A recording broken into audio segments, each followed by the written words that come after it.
Have you ever found yourself trapped in a cycle of negative self-talk? Feeling like your own mind is your worst enemy? What if I told you that those very voices could become your greatest allies in achieving your goals? Join me as we dive into the transformative power of your inner dialogue and discover how to turn self-doubt into self-mastery. Ready to unlock the potential within? Chatter. The Voice in Our Head, Why It Matters, and How to Harness It, by Ethan Kross. In this summary, you will learn how to harness the voices that resonate within your mind to serve your goals through 5 main ideas. 1. Why do we converse with ourselves? Our thoughts arise as a result of the experiences we have gained, but when certain thoughts persist, they may turn into obsessions. These obsessions undermine our ability to embark on new experiences. So, is the inner voice a positive, motivating force or an obstacle that prevents us from progress? The inner voice has never been a curse on the development of humanity. Thanks to it, our performance improves in all fields, we achieve our goals, we are creative, we communicate, and we rediscover ourselves in an amazing way. But when it turns into obsessions or negative thoughts that haunt us, it becomes a burden that weighs us down and does not benefit us, and we hope to be free of it. 2. How do thoughts amplify? Distressing inner voices become more frequent when we exaggerate matters more than necessary, which inflames our emotions to a degree that impedes our vision of alternative thought patterns that, in turn, reduce our tension. There is no doubt that narrowing the focus is not a problem in itself, but it is one of the most important factors that enable us to overcome difficult situations and the resulting emotions.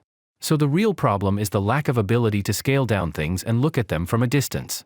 However, our brains can amplify and downsize thoughts instinctively, although controlling thoughts and scaling them down is a greater challenge, especially in tense situations. 3.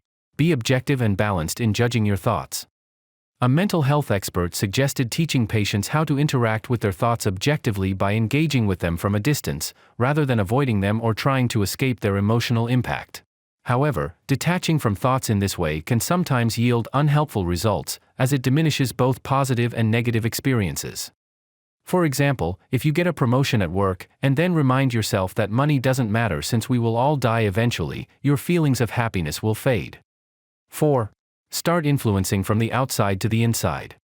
There is a process called compensatory control, which involves creating a system in the external environment that helps us commit ourselves to the order we want to implement. We can create a sense of order in the outside world, and inside our minds as well, by organizing our surrounding environment and ensuring that the physical environments we live in align with our goals. The human desire for self-control is a natural inclination, and our belief that we can control our future significantly affects the effort we exert and the challenges we face to achieve it. 5. Placebo effect. Harness the power of your mind. The use of placebo treatments is widespread due to their psychological effect, which can surpass physiological treatment. It's not accurate to describe people who believe in the magical powers of the mind as delusional or insane. Their belief is scientifically rational. If we believe that a specific treatment will make us feel better, even if the treatment is ineffective or meaningless in reality, it will still treat us due to the power of the placebo effect.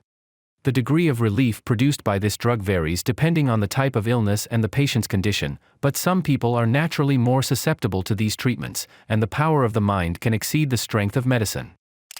And that wraps up of this book. Now, take a moment and think. What's the biggest lesson you'll apply to your life from this book? Do you have anything else to add? Share your thoughts in the comments. And see you next time.